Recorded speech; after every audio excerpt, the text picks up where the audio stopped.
Welcome to This Explainer. Today, we're diving headfirst into the fascinating, totally mind-bending world of Marvel's Master of the Mystic Arts. We are looking at a character who completely redefined what it means to be a hero in a universe already jam-packed with super soldiers and mutants. So, let's trace the absolutely extraordinary evolution of Dr. Stephen Strange. When Strange casually issues a warning like this to the Hulk, it instantly establishes his godlike power level. He's not just a guy in a cape, he is a literal cosmic force. We're dealing with a being who operates on a completely different plane of existence. His powers go way beyond human science and, honestly, often rival cosmic entities. Section 1. The Arrogant Surgeon. Because he certainly didn't start out as a cosmic protector, so let's look at the man before the magic. The foundation of Stephen Strange is deeply rooted in his humanity and his profound flaws. Unlike traditional heroes who have greatness thrust upon them by pure chance, like getting bit by a radioactive bug or just happening to be born on another planet, Stephen Strange had to earn his abilities through grueling, relentless discipline. His origin actually aligns a lot more closely with a martial artist than your traditional comic book hero. He had to make an active, conscious, moral choice to dedicate himself to the mystic arts. Now, I want you to imagine losing the one single skill that defines your entire identity, not to mention your wealth, in a split second. That devastating loss is the catalyst for his entire journey.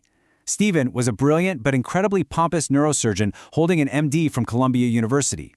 But when severe nerve damage from a car crash destroyed his manual dexterity, his medical career was instantly over. Driven at first by pure selfishness and ego, he desperately traveled the globe seeking a cure. Which brings us to Section 2, Mastering the Mystic Arts. Desperate to fix his hands, he completely abandoned science for the supernatural, bringing us to his wild initiation. He wasn't exactly looking for redemption, but, he found it anyway. Tracking his journey chronologically, we can see how his physical path, from a New York hospital to a freezing Himalayan palace, really mirrors his spiritual transformation. Born in 1930, his desperate search leads him all the way to Tibet, where he meets the Ancient One. Interestingly enough, the Ancient One initially refuses to heal his hands. But a crazy series of events, including a harsh blizzard and uncovering the treacherous plot of a fellow student named Baron Mordo, forces Strange to stay and accept training in the magical arts. From there, he eventually sets up his iconic base of operations back in Greenwich Village at the Sanctum Sanctorum. And the twist? He doesn't just get his hands back. Instead, he takes on this massive, terrifying cosmic responsibility to prevent reality itself from collapsing. As the Sorcerer Supreme, it's his job to ensure that alternate dimensions like the terrifying Dark Dimension don't spill over into ours and cause mass extinctions. Section 3. An Arsenal of Magic. Let's dive into exactly what it means to wield the power of the universe. What exactly can the Sorcerer Supreme do? Well, his magical toolkit is terrifyingly vast, and it's divided into some very distinct disciplines. He draws heavily on white magic, from godly entities known as the Vishanti, which allows for things like astral projection and protective energy shields that can literally withstand supernovas. But he is also trained in black magic, pulling dark powers from entities. He uses this rarely, though, because it seriously risks his very sense of self. And more recently, he even mastered the words, a reality-warping language where uttering a single symbol can trigger paralysis, energy blasts, or even organic disintegration. But beyond raw spells, he relies on an incredible checklist of ancient artifacts to amplify his abilities and jump across dimensions. The Cloak of Levitation grants him flight. The Eye of Agamotto is this legendary tool of immense psychic and temporal power.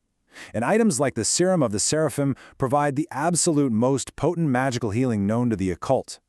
His sanctum is essentially a museum of weapons capable of destroying or saving entire worlds. 600. That is the wild number of years his mentor, the Ancient One, lived after defeating death. It's a terrifying test, and it's one that Strange also passed, granting him infinite longevity.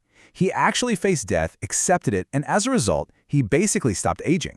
While he can still be killed in battle, he won't die of disease or old age. An Ankh symbol literally glows on his forehead when he's in extreme life-threatening danger, reaffirming his life force. Moving on to Section 4, Allies and Adversaries. You absolutely cannot protect reality all alone, so let's look at who stands beside him and who stands against him. Over time, Strange evolved from this arrogant lone wolf to a really key team player, joining groups that handle increasingly massive threats. He formed the Secret Defenders, recruiting specific heroes for specific occult missions. He served as a crucial member of the Avengers. But his most fascinating alliance is undoubtedly at the very top of the superhuman hierarchy. It's fascinating that the once arrogant surgeon finds his peers in the Illuminati, a secret society of geniuses molding the very status quo of the multiverse.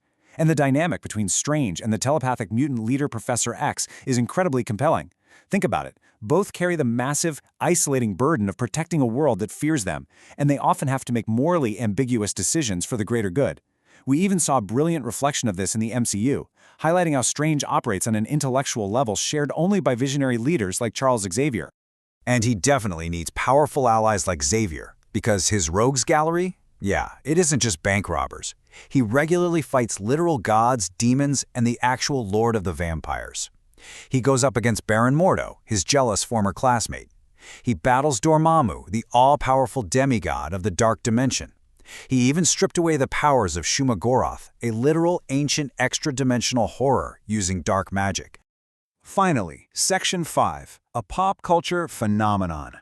To wrap up this explainer, we have to look at how this character leaped from the comic page right into the zeitgeist. Created by Steve Ditko and Stan Lee as just a 5-page backup story back in 1963, Strange grew into a cornerstone of the Marvel Universe over the decades. By the 1970s, writers were pushing him into deep philosophical territory, literally having him battle a supreme deity at the dawn of creation. And, of course, in 2016, Benedict Cumberbatch's brilliant portrayal rocketed the character into massive, mainstream global popularity. But what's truly amazing is that his surreal, interdimensional adventures resonated perfectly with college students and the counterculture movements of the time. Steve Ditko's art was completely revolutionary. As pot and psychotropic drugs emerged in the 60s, readers were totally captivated by these visually flamboyant, mind-bending landscapes that plunged Marvel into entirely new, mystical territory. So as you think about his incredible journey, ask yourself what it truly means to sacrifice your own desires to protect a world that doesn't even know you exist. He lost absolutely everything that defined him, his medical career, his hands, his status, only to gain the universe. He is a lasting testament to the fact that true power isn't given. It's earned through discipline, sacrifice, and the relentless pursuit of something much greater than oneself. Is this Marvel's greatest character arc? I'll leave that for you to decide.